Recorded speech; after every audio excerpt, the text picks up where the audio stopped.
Hasil survei LSI Denny Ja menyatakan elektabilitas Prabowo Subianto di kalangan Nahdlatul Ulama atau NU lebih tinggi dibanding Ganjar Pranowo dan Anies Baswedan. Berdasarkan hasil survei yang sama, Anies unggul di kalangan Muhammadiyah.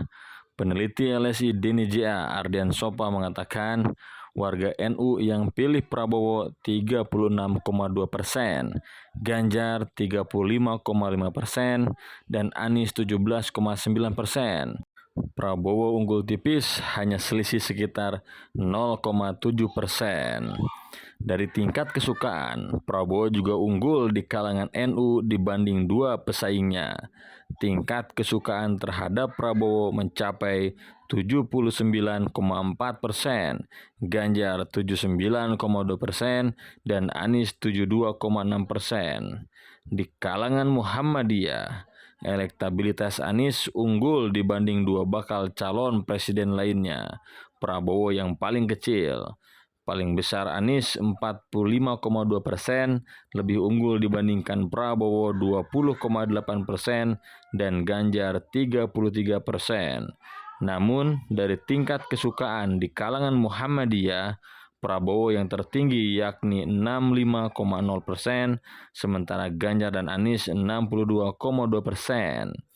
Survei ini dilakukan pada 1-8 Agustus 2023 menggunakan metodologi sampling multistage random sampling dengan 1.200 responden dan teknik wawancara tatap muka dengan kuesioner sebagai pengumpulan data. Sebelumnya, Litbang Kompas juga mencatat elektabilitas capres dari para pemilih di kalangan NU pada 27 Juli hingga 7 Agustus.